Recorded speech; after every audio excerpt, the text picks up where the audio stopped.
conflicts and this and that, giving it up to God and taking it back, and just release and let it go. You don't even have to think about it no more. Get out of the way. Get out the way. Get out of the way. Let God do its thing. You look like the weight of the world's on your back. Just take a deep breath and cut yourself some slack. All that drama just ain't good for you. You couldn't change what it is if you wanted to. Just get out of the way. Get out of the way. Get out of the way. Let God do its thing. You know the sun's gonna shine and the river's gonna flow. The tide's gonna rise without your say-so. Universe is working, the good is flowing. You don't plant a seed, then dig it up to see if it's growing. Yeah, just get out of the way. Get out of the way. Get out of the way. Let God do his thing. Y'all want to sing with me?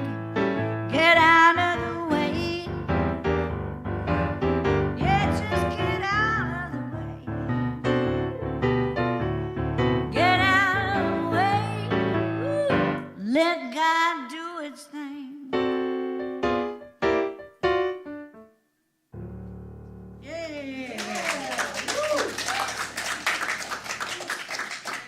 Teresa James, our wonderful co-musical director. I know the parking is at a premium today. I'm in a no parking zone. There is a karate competition going on down the alleyway here. And they are not only parked in our lot, but they're parked in Leslie's Pool's lot, and they're parked in the bakery lot, and all over. So if you got frustrated and you're still here, yay, yay.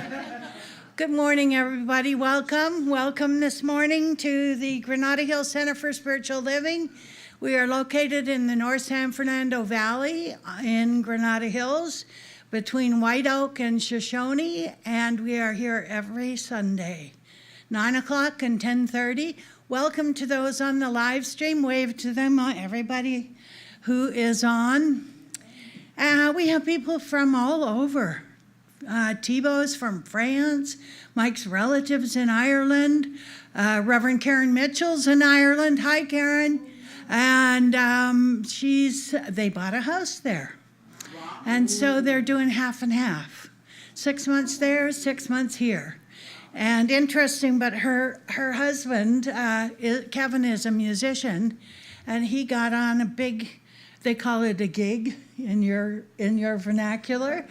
And he is back here, and she's in Ireland all by herself, learning to drive on the other side of the road. So I want to welcome everybody this morning. Thank you for being here. If you don't know who I am, my name is Maureen Hoyt, and I am the former minister here at Granada Hills. I was here from 1995 to late 2009. So it's a nice place to land after I finished everything I had to finish in Westlake. So our presider this morning is Kitty, if you'll come up, because you get to light the flames. You get to light the flames. Okay. Yes, I don't know it by heart yet, but still, I guess. So our call to service is called Lighting the Flames of Faith. And we perform this ceremony to promote the universal consciousness of life. which acknowledges that all peoples, all faiths, all sentient beings come from that one great universal presence which we call spirit. Fundamental to this truth is the unifying nature of all religious thought and experience, which we honor here today. As Kitty lights the first candle, it is for the Tao, honoring the universal path of harmony and equilibrium, the natural way. We light the second candle for the shamanic traditions, honoring the beliefs and practices of all indigenous peoples, the way of primal spirituality. We light the third candle for Hinduism, honoring the path of knowledge, action, and devotion. We light the fourth candle for Judaism, honoring the ethical path of living by sacred law. The fifth candle we light for all forms of Buddhism, honoring the Four Noble Truths and the path of compassion. We light the sixth candle for all forms of Christianity, honoring the Christ consciousness as the path of love.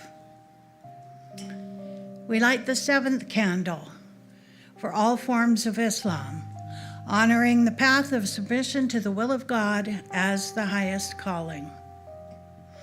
We light the eighth candle for the universalistic religion of Baha'i, honoring the path of unity and peace. We light the ninth candle for all forms of New Thought, honoring the metaphysical path of mental healing through the practice of universal spiritual principles. We light the 10th candle for all those who are as yet unaware of the power and presence of Spirit in their lives, and for the space that we hold for them here at this center, and as Reverend Mike says, in our hearts. And as Kitty lights the healing candle, please put silently into the light the names of anyone you wish to have experienced the healing flame of God's eternal love. There is one flame that burns in our hearts. There is one light that shines through our love. We light this flame with faith. We find this light within our own soul. There is one flame, one light within.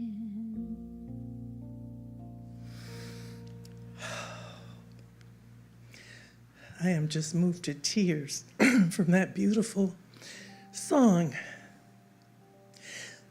Let's just join each other in consciousness this morning, knowing that God is all there is, moving in as and through each and every one of us, not just today, but every day. Life is good. We are here this morning by divine appointment. We are connected by our hearts and our souls. We are all one with God. And so as this service unfolds, it does so in the most wonderful way. Our hearts are open. We are just knowing there are great surprises awaiting us, not only in this service, but throughout the day. We hear what we need to hear. We connect with love. We smile. We let our lights shine, because that light is in each and every one of us. We just allow it to shine, and we connect with each other with our lights.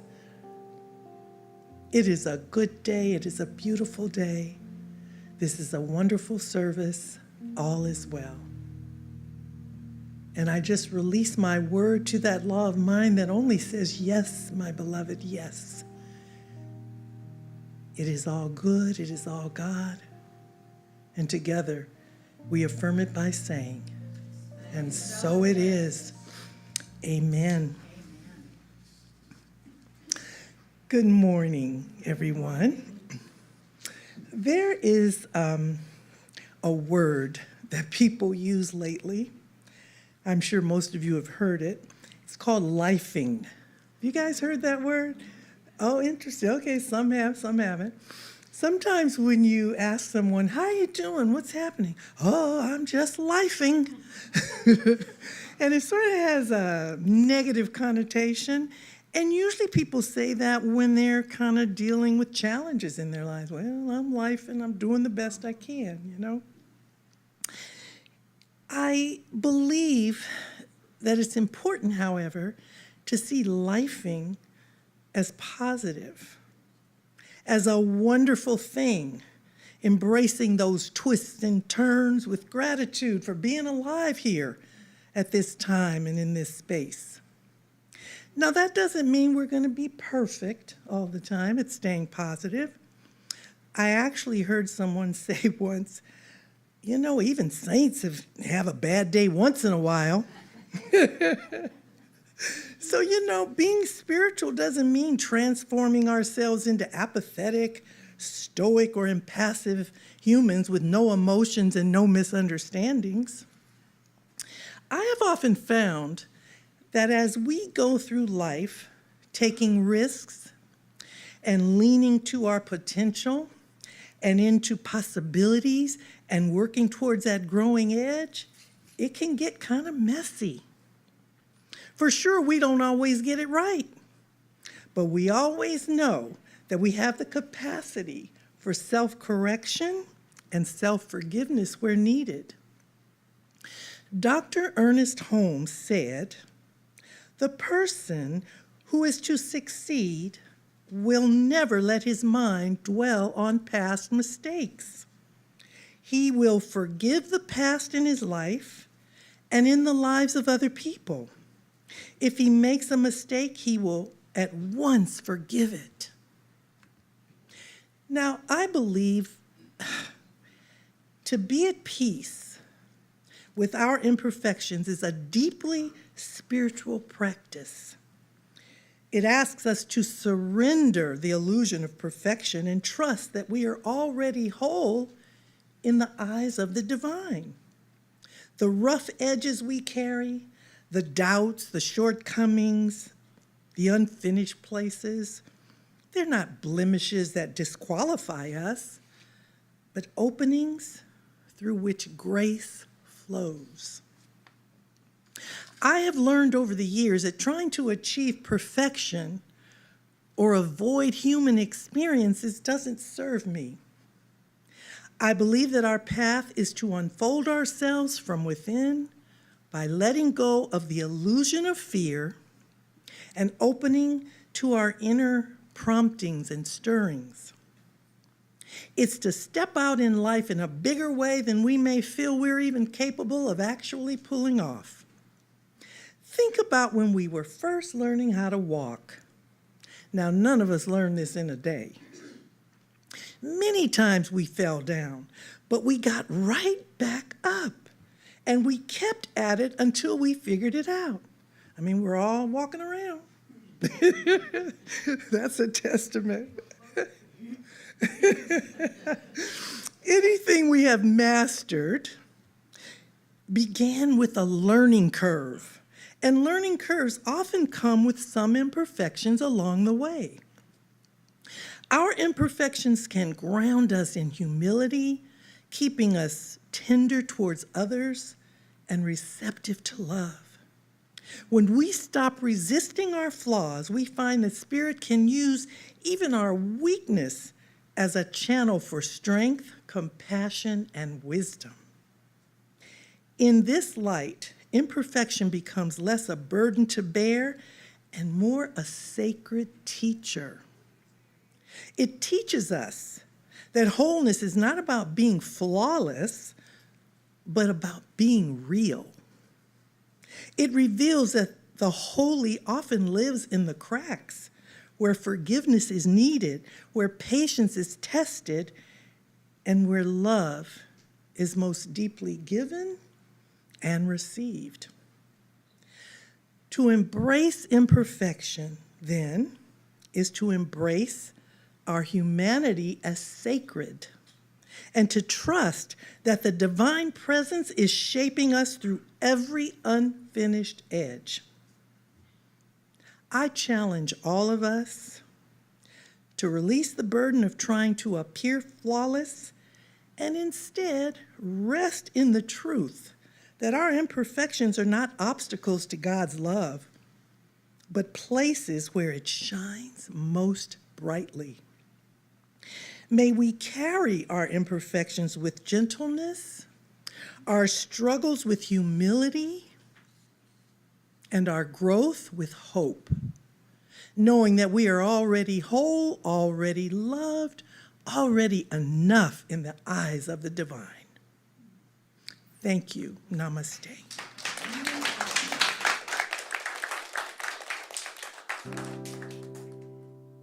Here under heaven's eyes,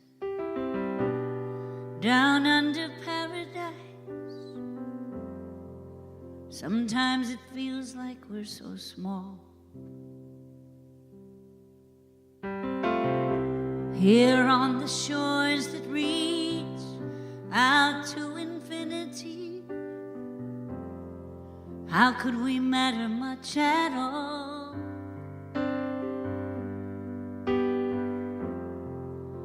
Would it be enough if each of us could give our love like sand on a mountain, rain on a fountain, shade on a shadow, a breeze in this tornado? Just do what you can. Clap with one hand and shine all your light in the sun.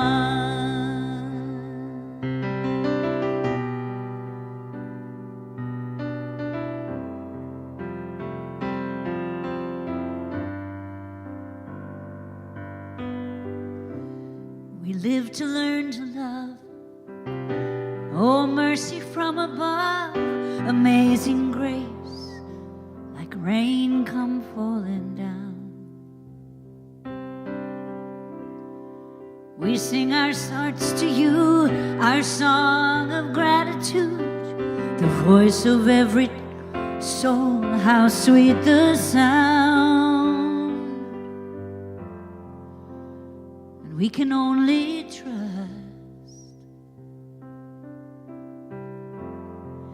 that all our prayers will all add up like sand on a mountain, rain on a fountain, shade on a shadow, a breeze in this tornado. Just do what you can.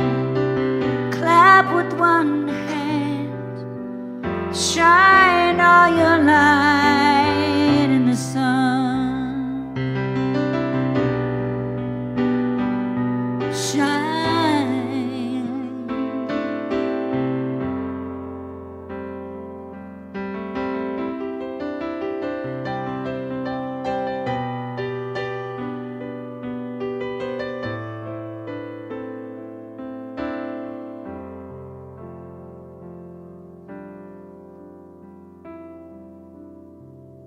Like sand on a mountain, rain on a fountain, shade in a shadow, a breeze in this tornado. Just do what you can. Clap with one hand, shine all your light in the sun.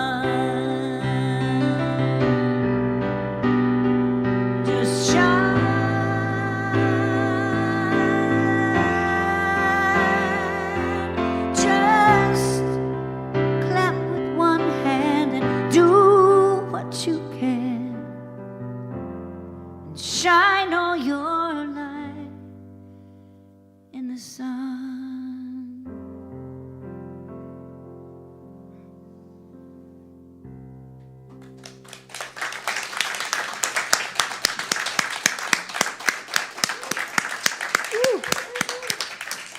I don't even know what to say, except you are amazing. Thank you. Let's give Teresa Thank you. more love. How beautiful. Just, oh my God.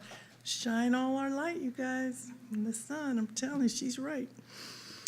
All right, let's see. We have some announcements here. Here we go. Thank you, Teresa. I can't even say it enough. Anyway, okay. Practitioners are available today in the treatment room for 2-minute tune-ups. So if you're a practitioner, would you please raise your hand? All right. Very good. So if you need somebody to listen for 2 minutes and maybe give you some guidance, feel free. Okay. Saturday, September 20th from 10 a.m. to 1 p.m., Braver Angels will host a town hall here on the topic of immigration. Take part in seeking common ground for action on controversial local issues. Please see the sign-up sheet in Sparks Hall. Wednesday, September 17th at 7 p.m., there's a Tibetan singing bowl meditation that will take place with Wayne McDonald, who is a licensed practitioner here. Wednesday, September 24th at 7 p.m., there's an open mic night. That we did that once a couple months ago. See details on the flyer and sign up in Sparks Hall or contact Danny, our administrator, by the 17th of September, and Danny's in the church office. Saturday, September 27th from 10 to 12:30, Dr. Maureen Hoyt will begin another 4-week writing class session. See the flyer and sign up sheet is in Sparks Hall or contact Danny, our administrator. That's going to be good. September 29th, Self-Mastery begins. The course is 8 Mondays from 6:30 to 9. It will be facilitated by Reverend Nancy Wood and Andrea Reck, who is a licensed practitioner. And you can see the flyer up in Sparks Hall. Everything you need to know, too, if you don't remember any of this, is in Sparks Hall. October 4th, from 9 a.m. to 2 p.m., there is a Karma Yoga Retreat facilitated by Jeannie Hoffman, Reverend Jean Hoffman. And come and be of service. If you don't know what that is, it's coming, being service here at the center. See details and sign up in Sparks Hall. It's a very meditative experience, by the way. October 18th is this year's Granada Hills Street Fair. Sign up in Sparks Hall to volunteer at our center's booth. That's a fun time too, everybody. Okay, our gratitude box is, who's doing that? Chloe, come on up. Yay.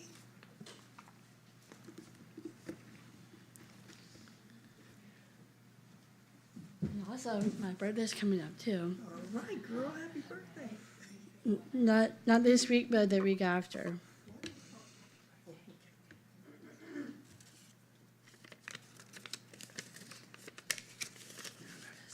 It says, I am grateful for love and what's the word? And intelligence. Intelligence. All right. Good thing. Thank you so much, Chloe. And I'm doing a show coming up on the 20th. Okay. Because at the First Christian Church, we are doing a show, and there's the tickets. So just come and support if you can. If not, then I'll appreciate it. Thank you, Chloe. All right, let's all stand for our Declaration of Principles. We believe in one universal spirit, manifesting through all, natural and incarnated in us.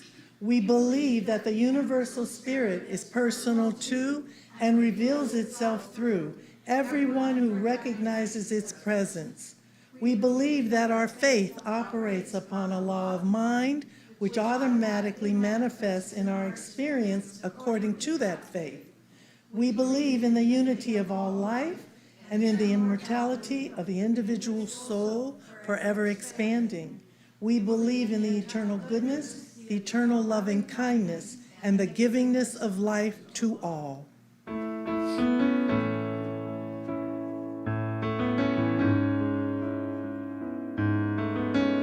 Y'all sing with me now.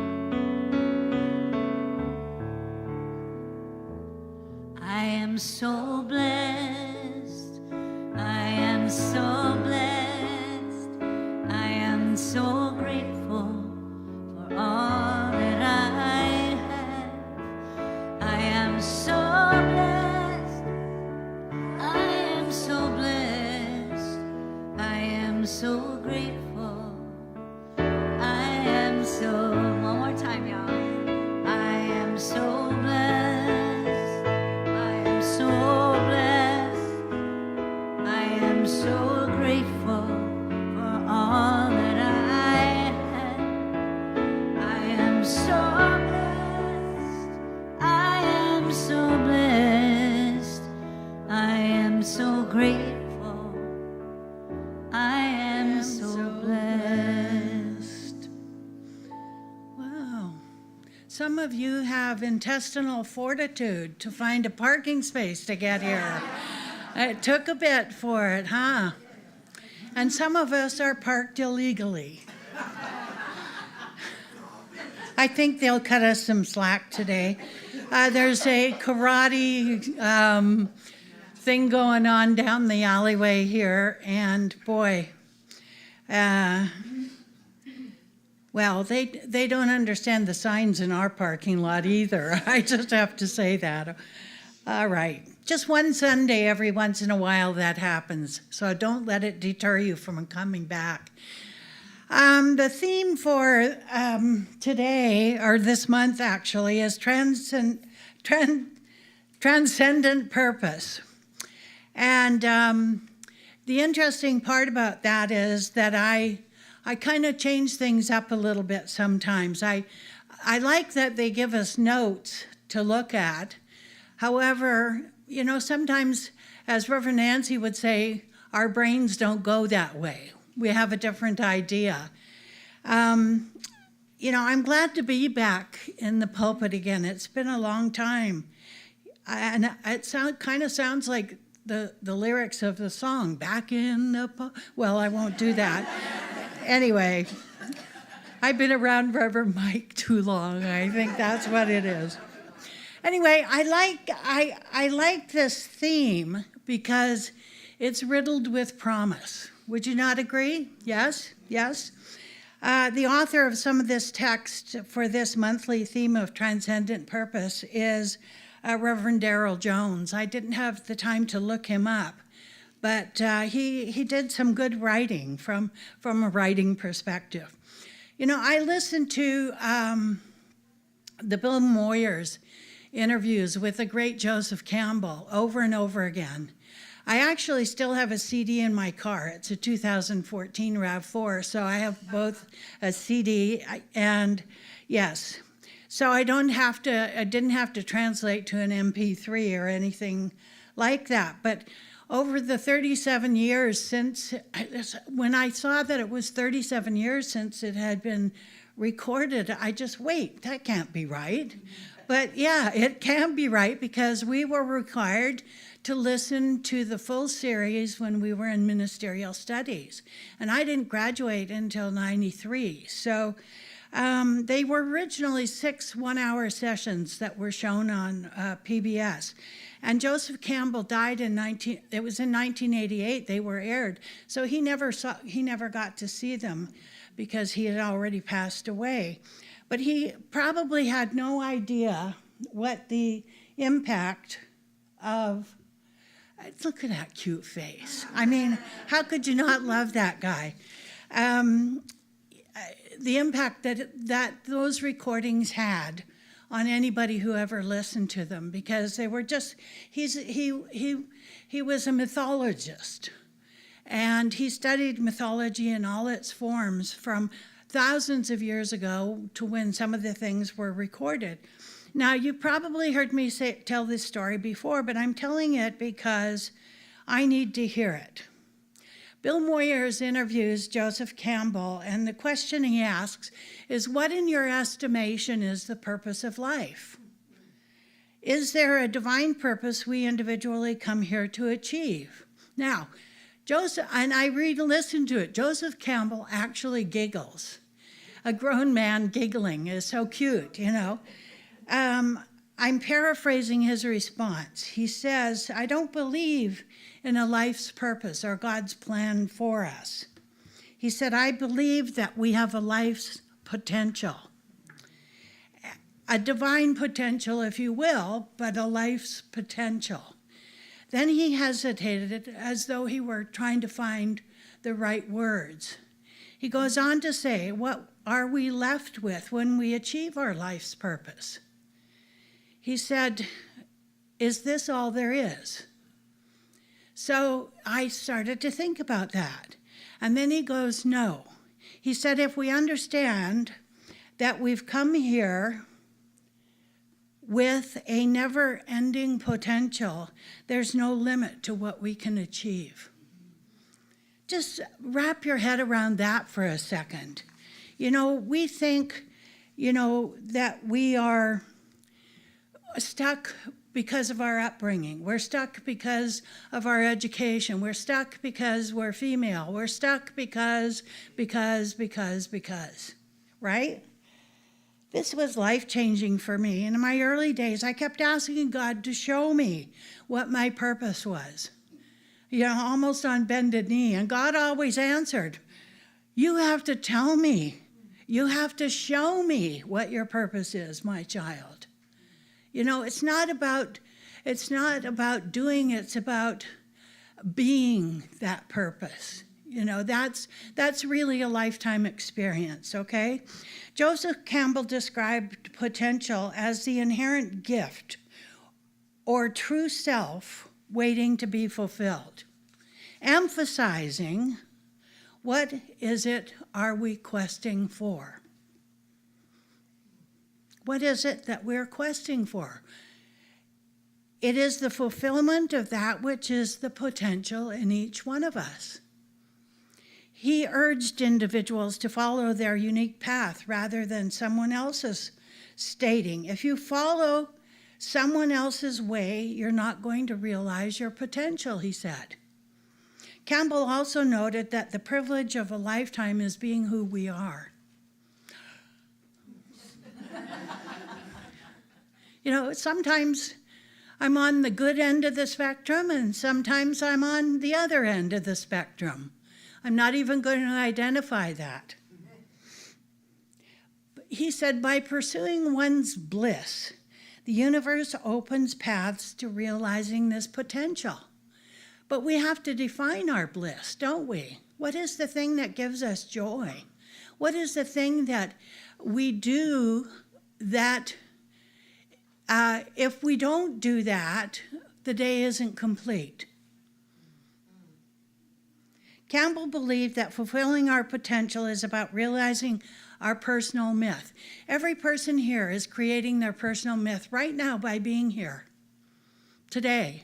Now, you go out and you tell somebody else, boy, I went to church today, and I was moved to such heights of rapture. Well, maybe not rapture, but good feelings, good feelings.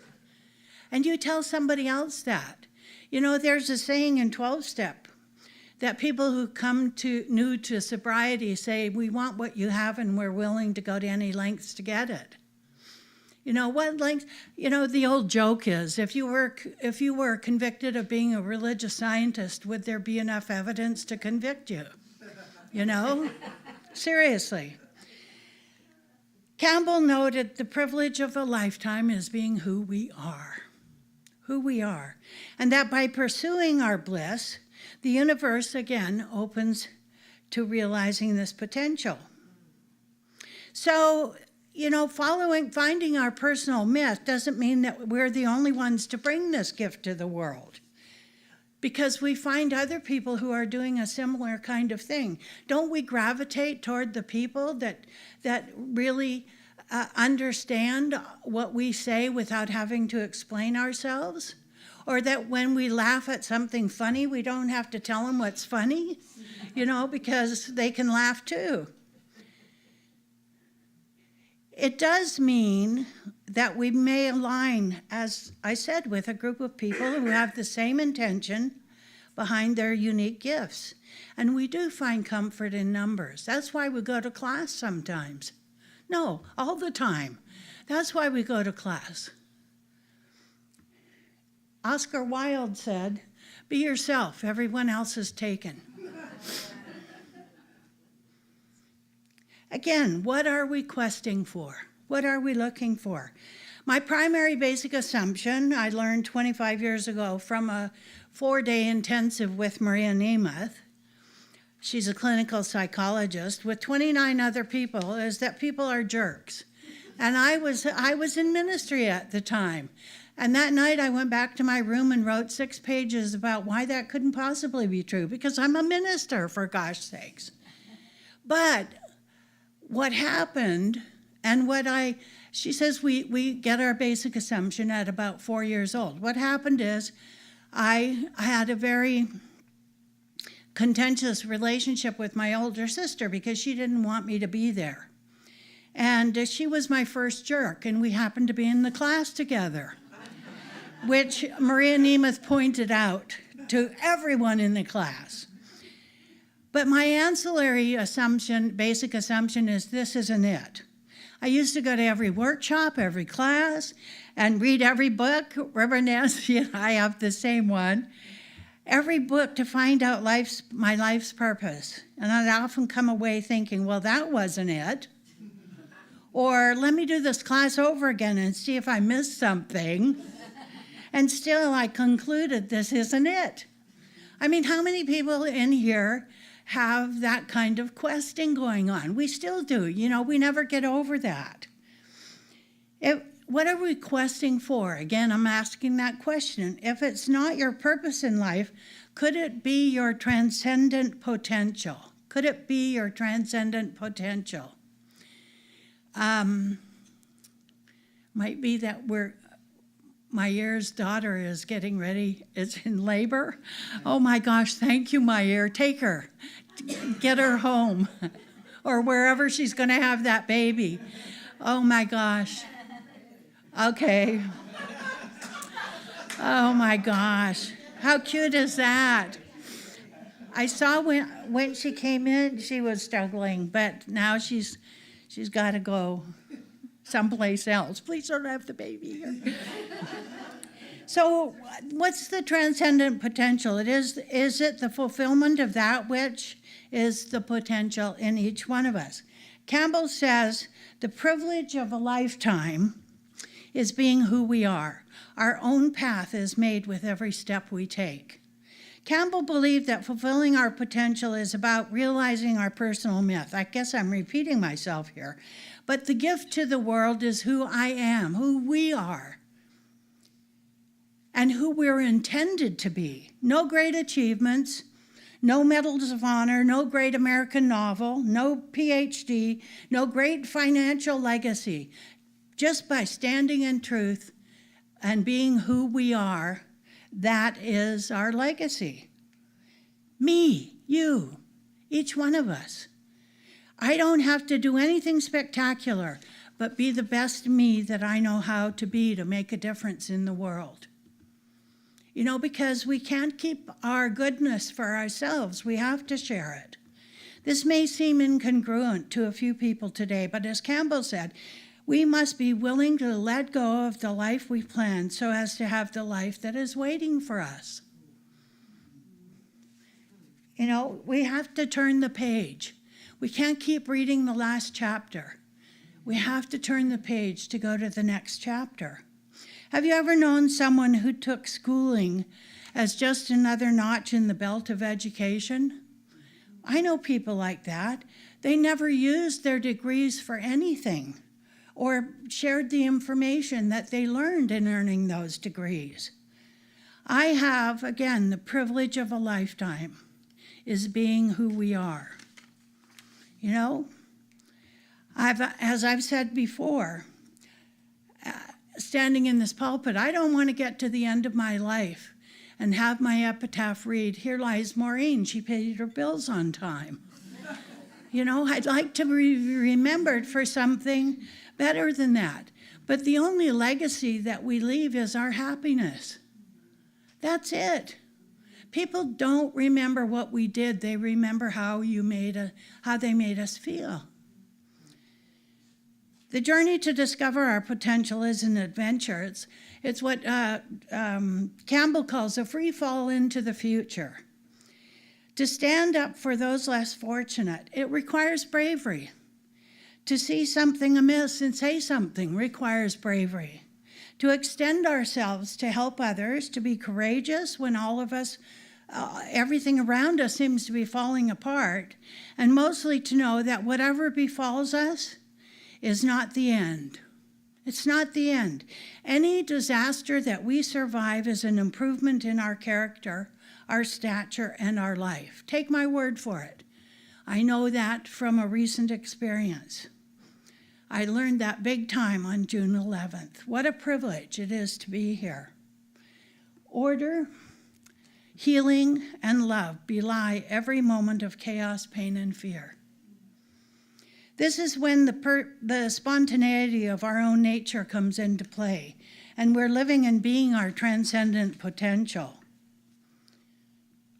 Eckhart Tolle said, "No matter how long your journey appears to be, there is never more than one step, one breath, one moment now." Now, Mike might not like this one, but he said, "We will not impact the world by faithfully going to church. We will impact the world by being the church, faithfully being the church out in the world." You know, do we set an example every day about our being students of the science of mind?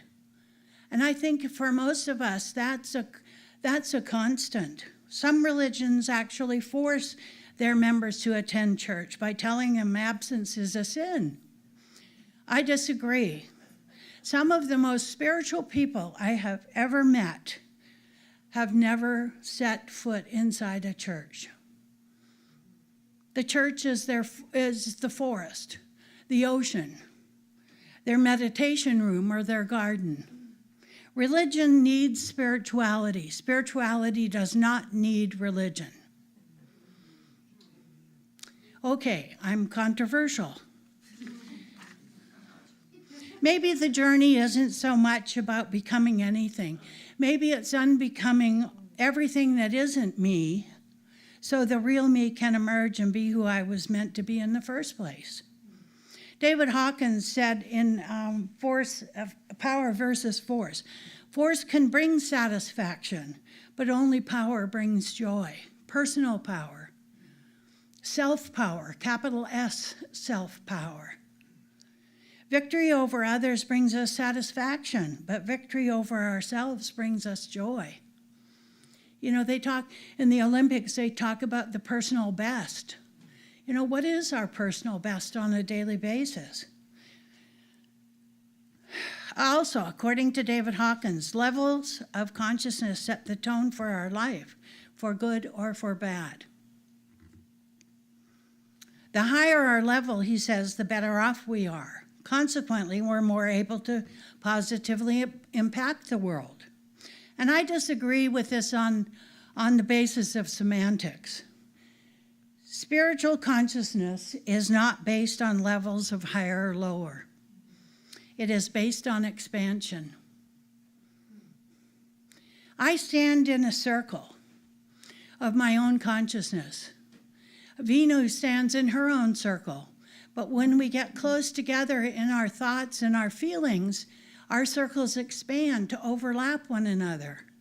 And that's when we know we've found at least one person in our tribe. Reverend Nancy and I learned that very early on in our relationship.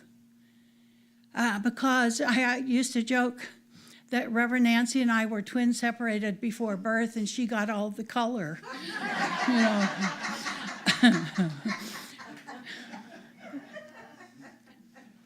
Oh, it's good to have a newer audience. I use that so many times, I can't even begin to tell you.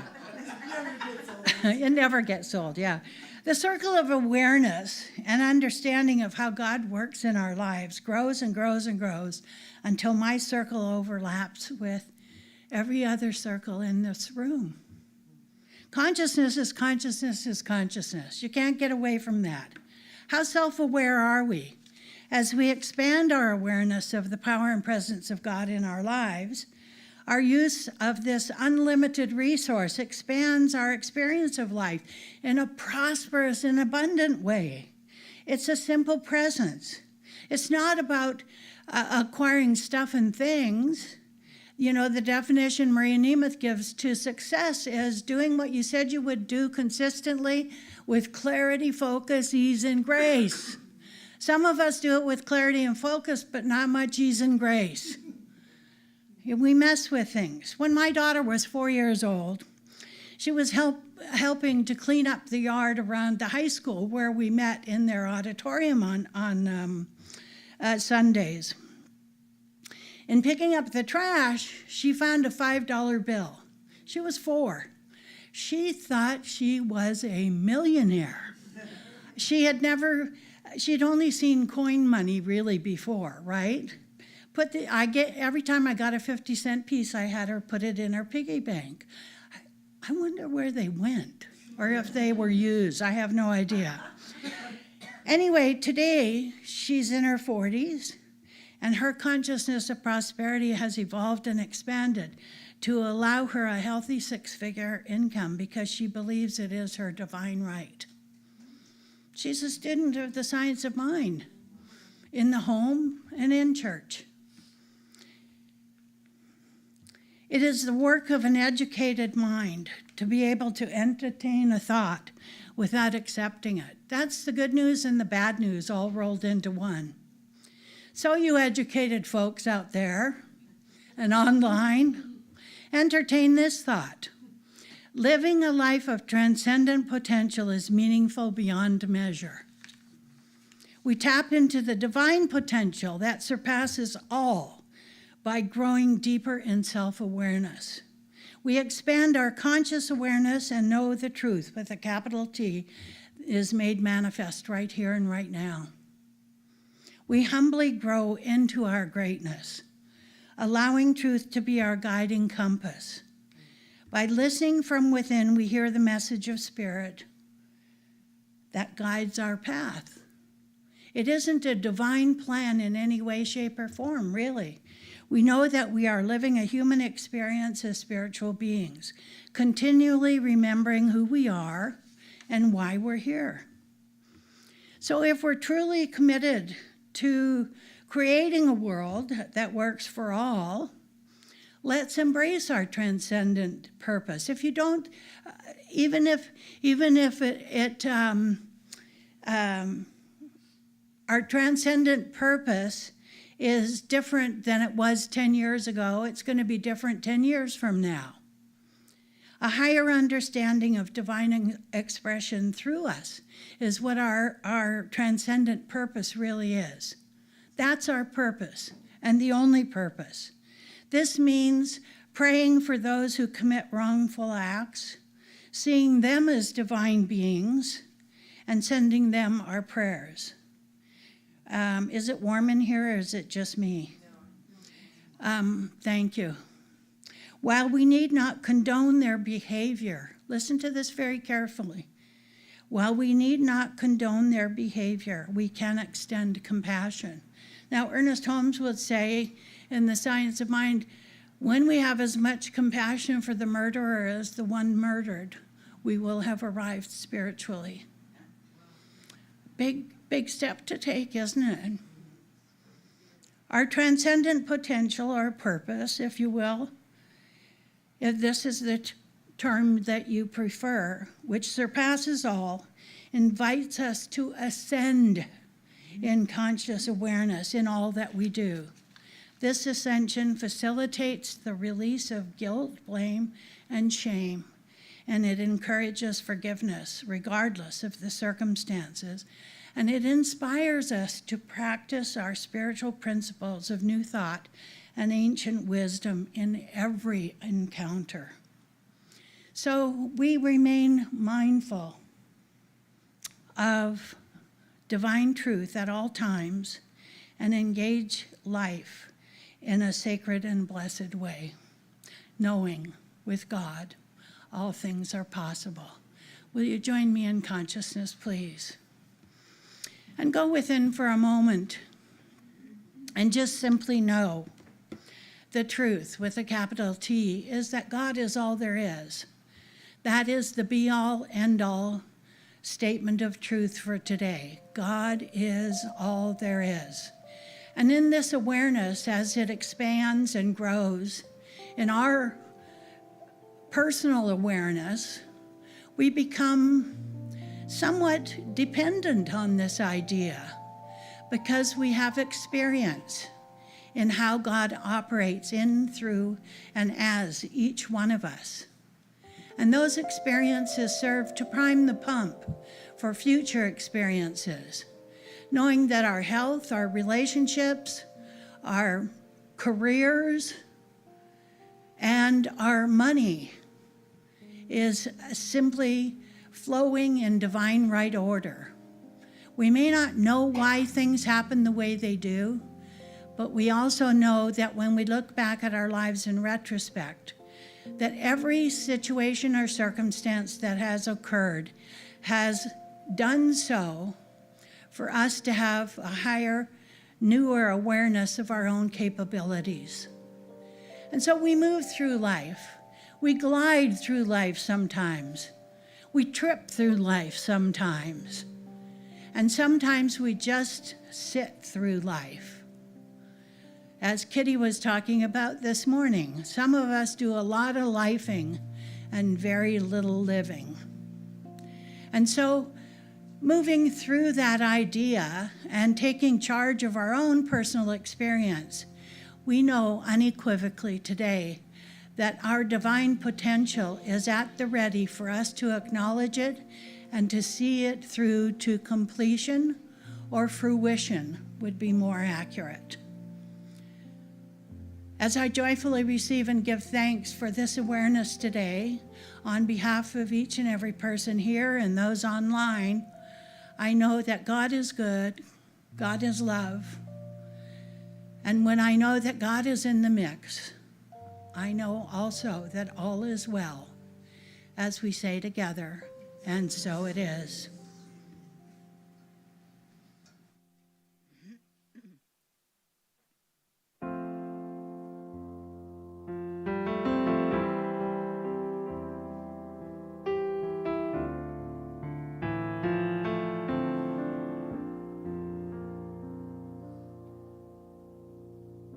It made prophets preach the will of God.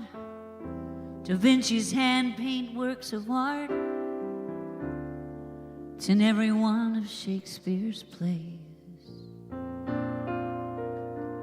It's why Elvis Presley's still the king. Why Martin Luther had a dream. It drove Mother Teresa in her work.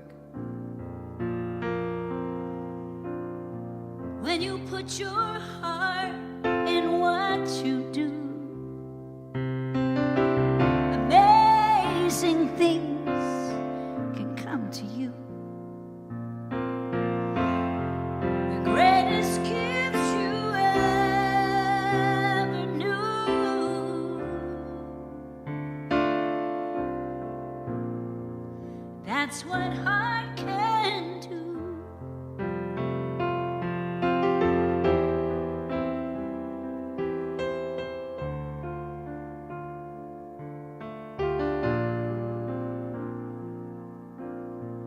Put Earnhardt in victory lane, shaped the thoughts of Einstein's brain, took that small step with Armstrong on the moon.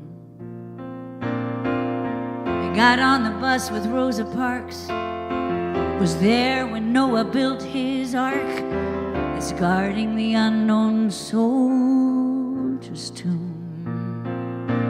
'Cause when you put your heart in what you do, amazing things will come to you. The greatest gifts you ever knew.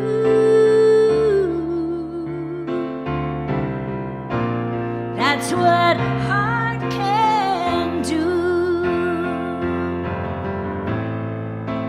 Time and time again. Some say can't, others say can. They make a change, they take a chance, they beat the odds, dance that dance.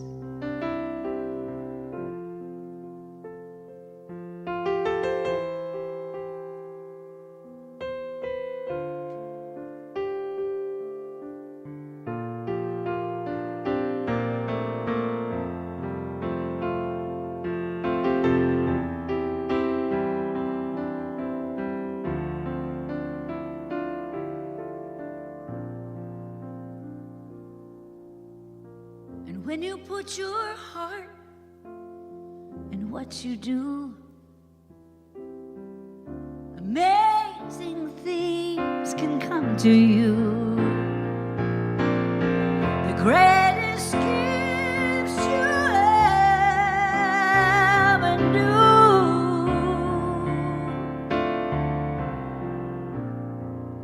That's what heart can do.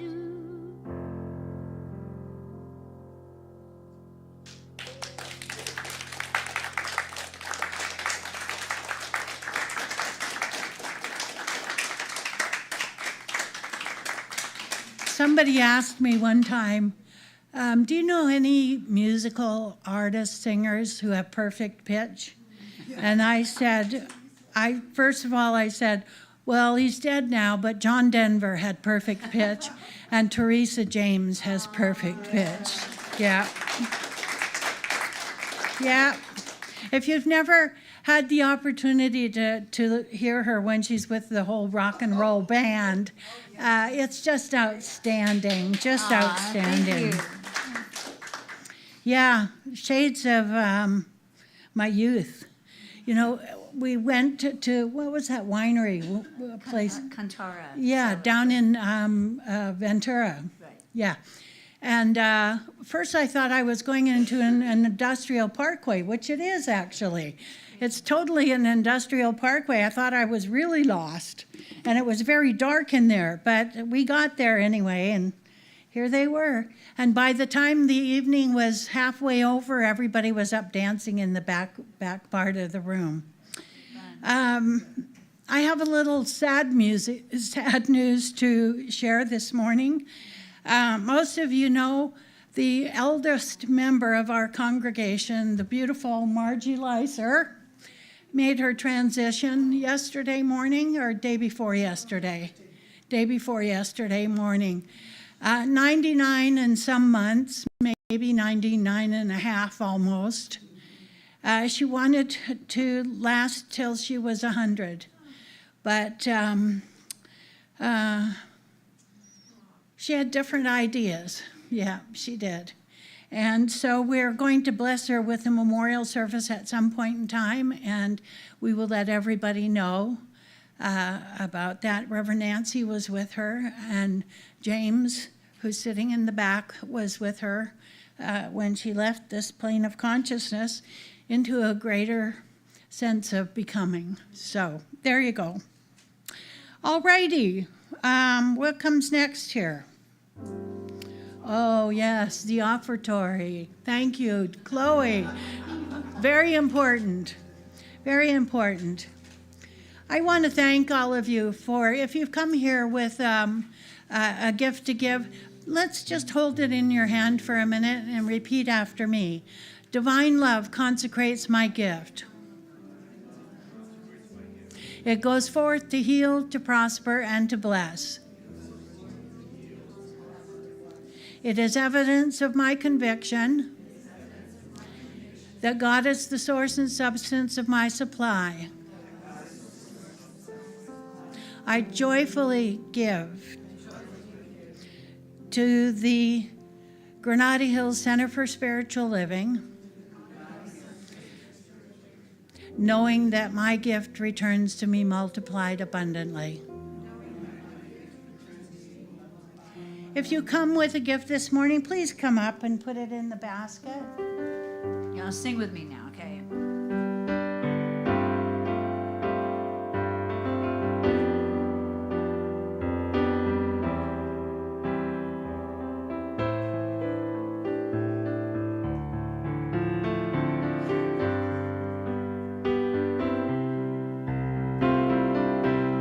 Spirit gives through me, Spirit receives through me, Spirit lives and breathes through me, Spirit gives and breathes through me, Spirit gives through us, Spirit receives through us, Spirit lives and breathes through us, Spirit lives and breathes through us.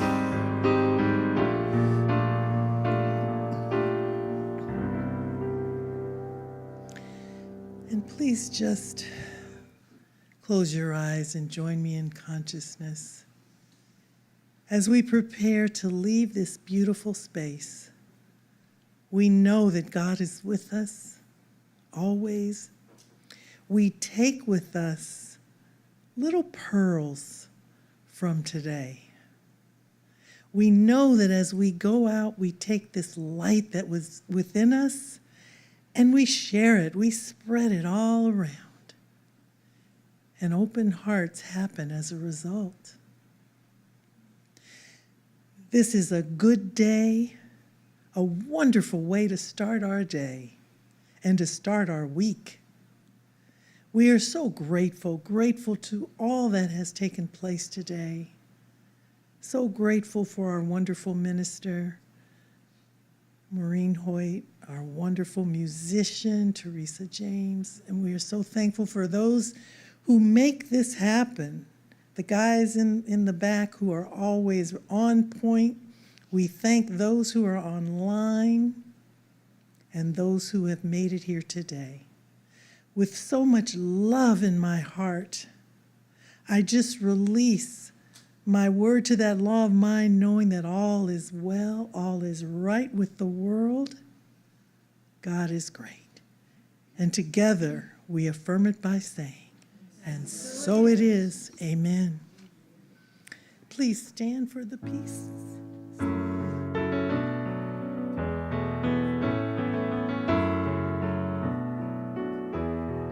Let there be peace on earth, and let it begin with me. Let there be peace on earth, the peace that was meant to be. God as our power, united all are we. Let us walk with each other in perfect harmony. Let peace begin